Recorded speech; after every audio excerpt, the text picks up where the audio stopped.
nomor 1. Penyakit gangguan pernapasan yang diakibatkan oleh alergi terhadap kondisi lingkungan, misalnya debu, rambut hewan, atau hawa dingin, adalah kata kunci di sini adalah alergi terhadap kondisi lingkungan.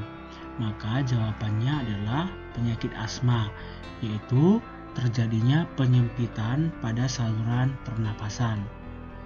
Sedangkan jawaban yang B, kanker biasanya adalah kanker paru-paru yang disebabkan secara umum atau sekitar 85% oleh rokok. Yang C, bronkitis, artinya terjadi peradangan pada bronkus. Yang D, TBC atau sering juga disebut dengan penyakit tuberkulosis, yaitu penyakit pada paru-paru yang disebabkan oleh bakteri Mycobacterium tuberculosis. Soal nomor 2. Proses pernapasan meliputi inspirasi dan ekspirasi. Inspirasi berarti udara masuk ke dalam paru-paru, sedangkan ekspirasi udara keluar dari paru-paru. Urutan proses ekspirasi pernapasan dada berikut yang benar adalah, berarti kata kuncinya adalah ekspirasi pernapasan dada. Kalian harus ingat kembali bahwa pernapasan dada, otot yang terlibat adalah otot antar tulang rusuk. Sedangkan pada pernapasan perut, otot yang terlibat adalah otot diafragma. Sekarang kita lihat, karena yang ditanya adalah ekspirasi, maka otot antar tulang rusuk pasti dalam keadaan relaksasi. Maka jawaban B tidak mungkin, jawaban D juga tidak mungkin, karena di sini otot antar tulang rusuknya berkontraksi. Sekarang jawaban A atau C. Kita lihat jawaban A, otot antar tulang rusuk relaksasi, tulang rusuk terangkat. Tulang rusuk terangkat berarti inspirasi. Jadi jawabannya adalah yang C. Otot antar tulang rusuk relaksasi, tulang rusuknya turun, rongga dada mengecil, dan udara keluar dari paru-paru. Soal nomor 3. Perhatikan data berikut. 1. Rongga paru-paru membesar. 2. Tekanan udara dalam paru-paru besar. 3. Relaksasi otot diafragma. 4. Udara dalam paru-paru keluar. Yang ditanya di sini adalah fase ekspirasi pada pernapasan perut. Maka pernyataan nomor 1, rongga paru-paru membesar, ini berarti salah, karena ini adalah fase inspirasi. Tekanan udara dalam paru-paru besar, ini benar. Relaksasi otot diafragma, ini benar. Udara dalam paru-paru keluar, benar. Jadi jawaban yang benar adalah 2, 3, dan 4. Jadi jawabannya adalah B. Soal nomor 4. Perhatikan data berikut. 1. Kontraksi otot antar tulang rusuk terangkat. 2. Paru-paru membesar. 3. Tekanan udara dalam paru-paru besar. 4. Udara luar masuk ke dalam paru-paru. Yang ditanya di sini adalah fase inspirasi pada pernapasan dada. Berarti kontraksi otot antar tulang rusuk terangkat. Oke, ada kata kontraksi, benar. Paru-paru membesar, benar. Tekanan udara dalam paru-paru besar, seharusnya ini adalah kecil. Udara luar masuk ke dalam paru-paru, benar. Jadi jawaban yang benar adalah 1, 2, dan 4. Jadi jawabannya adalah C. Soal nomor 5. Perhatikan gambar berikut. Proses yang terjadi pada organ X terhadap udara pernapasan menuju paru-paru adalah, sekarang kita lihat dulu, X ini adalah trakea, atau nama lainnya adalah batang tenggorokan. Di sini terdapat rambut-rambut halus yang disebut dengan silia yang berfungsi untuk menyaring udara atau kotoran yang masuk ke dalam paru-paru. Jadi jawaban yang tepat adalah yang B. Soal nomor 6. Perhatikan gambar paru-paru berikut. Pada proses pernapasan bagian nomor 4 terjadi proses titik-titik. Kita akan melihat dulu nama-nama bagian yang ditunjuk. Nomor 1 ini adalah trakea atau batang tenggorokan. Nomor 2 ini adalah bronchiolus. Nomor 3 ini adalah bronchus. Nomor 4 ini adalah alveolus. Nomor 5 ini adalah selaput pembungkus paru-paru yang disebut dengan pleura. Jadi, proses yang terjadi pada nomor 4 atau alveolus adalah adanya pertukaran CO2 dan O2. Jadi, jawaban yang tepat adalah yang bagian A. Soal nomor 7. Perhatikan gambar proses pernapasan berikut. Proses yang terjadi pada gambar A dan B adalah, untuk soal yang seperti ini, hal pertama yang harus kalian lakukan adalah mengecek tanda panah. Seperti ini berarti udara masuk, ini berarti udara keluar. Atau panah yang di bawah juga sama, ini berarti udara masuk, ini berarti udara yang keluar. Maka pada bagian A, otomatis di sini ada proses kontraksi. Sedangkan bagian B, ototnya mengalami relaksasi. Jadi, kita lihat jawaban A, gambar A, otot antar tulang rusuk berkontraksi benar, tulang rusuk terangkat benar, udara masuk benar. Jadi, jawabannya adalah bagian A. Soal nomor 8. Perhatikan gambar berikut. Kapasitas vital paru-paru adalah, sebelum kita menjawab, kita harus tahu terlebih dahulu jenis-jenis volume pernapasan berdasarkan gambar ini. Kita mulai dari P. Ini adalah udara komplementer atau sering juga disebut dengan cadangan inspirasi. Yang Q ini adalah udara tidal atau udara pada pernapasan biasa. Yang R ini adalah udara suplementer atau sering juga disebut dengan cadangan ekspirasi. Yang S adalah udara residu atau udara sisa. Yang T ini adalah kapasitas vital paru-paru. Yang U ini adalah kapasitas total paru-paru. Sekarang yang ditanya adalah kapasitas vital paru-paru. Berarti ini sama dengan udara komplementer ditambah dengan udara tidal ditambah dengan udara suplementer.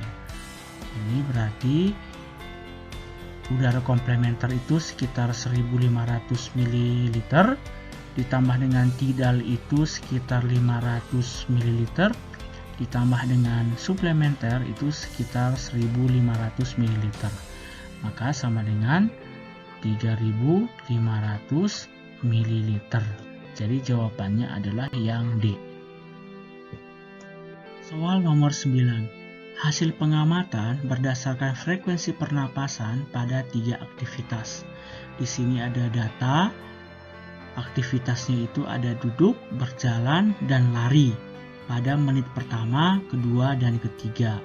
Yang ditanya di sini adalah faktor penyebab perbedaan frekuensi pernapasan saat duduk dan setelah berlari adalah, di sini dapat kita lihat bahwa frekuensi pernapasan semakin cepat ketika aktivitas semakin berat. Bisa kalian bandingkan, kita ambil aja contoh di menit yang ketiga. Ketika duduk ini adalah 23, kemudian ketika berjalan ini menjadi 33, sedangkan lari menjadi 45. Maka jawabannya adalah yang A. Saat berlari, aktivitas metabolisme dalam tubuh meningkat sehingga harus bernapas lebih cepat untuk memenuhi kebutuhan oksigen. Soal nomor 10. Stephen melakukan percobaan respirasi dengan menggunakan respirometer. Pada percobaan pertama, ia mengukur pernapasan normal dan diperoleh data 490 ml. Di sini berarti kata kuncinya adalah pernapasan normal. Selanjutnya, pada percobaan kedua, ia mengukur hembusan udara maksimal dari paru-paru dan diperoleh data 1400 ml. Berarti kata kuncinya adalah hembusan udara maksimal dari paru-paru. Volume udara yang diukur oleh Stephen pada percobaan 1 dan 2 secara berurutan adalah, berarti percobaan 1 ini adalah tidal, sedangkan percobaan kedua karena di sini ada hembusan udara maksimal berarti suplementer. Jadi jawabannya adalah yang A. Soal nomor 11. Suatu minuman komposisinya terdiri atas asam sorbat, asam sitrat, oktil asetat, natrium benzoat, tartrazin, sakarin, dan sorbitol. Bahan yang termasuk dalam kategori pemanis buatan adalah, berarti kata kuncinya adalah pemanis buatan. Maka jawabannya adalah bagian A. Asam sorbat ini biasanya dipakai sebagai pengawet, asam sitrat juga sebagai pengawet, oktil asetat ini sebagai pemberi aroma, natrium benzoat sebagai pengawet, tartrazin ini sebagai pewarna, sedangkan tadi sakarin dan sorbitol sebagai pemanis buatan. Soal nomor 12. Perhatikan beberapa pewarna makanan berikut. 1 kurkumin, 2 tartrazin, 3 amaran, 4 karotenoid, 5 karmoisin. Pewarna sintetis ditunjukkan oleh nomor, berarti yang ditanya di sini adalah pewarna sintetis atau pewarna buatan. Kurkumin ini warna alami, warna kuning. Tartrazin pewarna buatan, warna kuning. Ini 1. Amaran ini warna merah, ini buatan. Karotenoid ini warna orange alami. Yang nomor 5, karmoisin ini adalah warna merah buatan.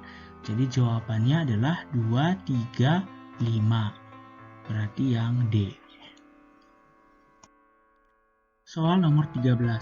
Perhatikan komposisi pada kemasan berikut. Gula, air, cabai, bawang putih, pengatur keasaman, pati, sari buah, natrium benzoat, sorbitol, dan monosodium glutamat. Yang ditanya di sini adalah bahan kimia yang mempunyai fungsi sebagai bahan pengawet. Maka jawabannya adalah yang bagian B, yaitu natrium benzoat. Sorbitol ini sebagai pemanis buatan, monosodium glutamat ini sebagai penyedap rasa, bawang putih ini sebagai penyedap rasa alami. Soal nomor 14.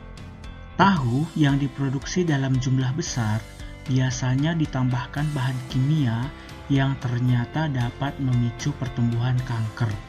Zat kimia tersebut adalah, maka jawabannya adalah formalin. Karena formalin ini bersifat karsinogenik atau penyebab atau pemicu sel kanker.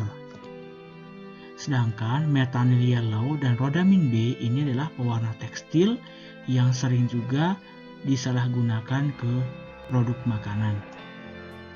Soal nomor 15. Pengaruh psikis pada pengguna narkotika dan obat-obat terlarang ialah, yang ditanya adalah psikis atau mental. Sekarang kita lihat bagian A. Sulit konsentrasi benar, kerusakan organ-organ vital ini salah. Yang B, kehilangan ingatan, ini benar.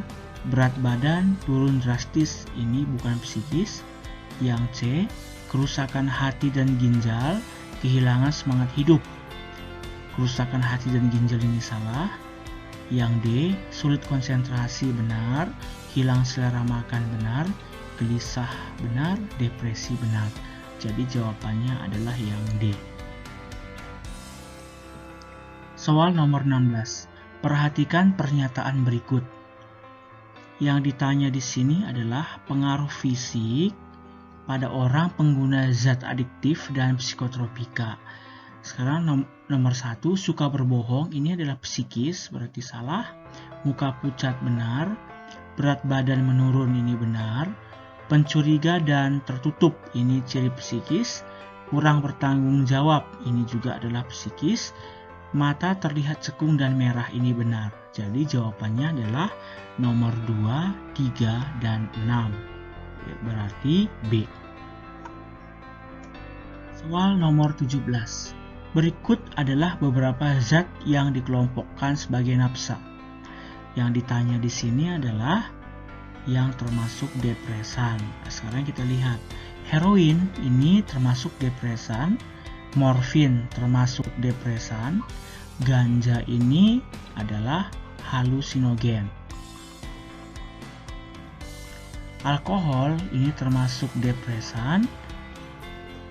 Ekstasi dan sabu ini termasuk stimulan.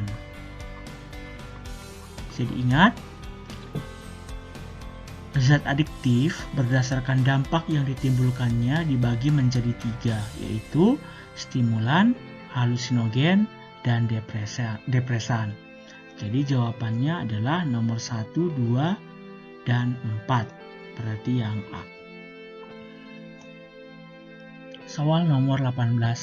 Beberapa jenis nafsa atau narkotika, psikotropika, dan zat adiktif lainnya dapat menekan sistem saraf pusat dan mengurangi aktivitas fungsional tubuh pengguna.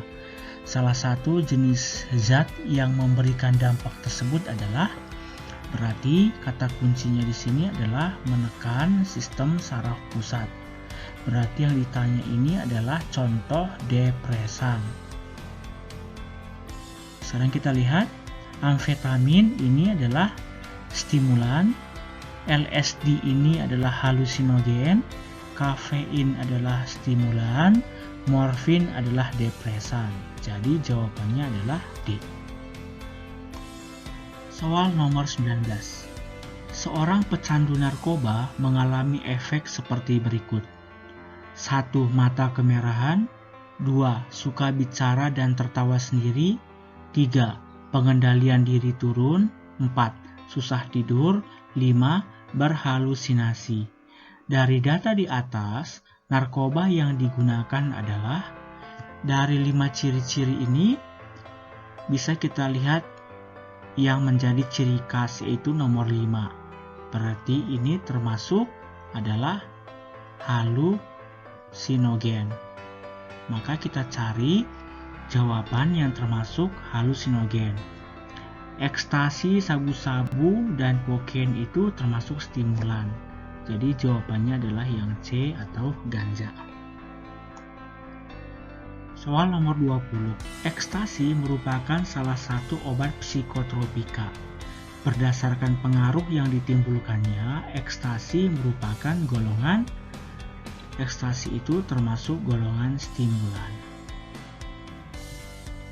Atau stimulan itu artinya merangsang cara kerja sistem saraf pusat. Selamat belajar, tetap semangat, dan sehat selalu.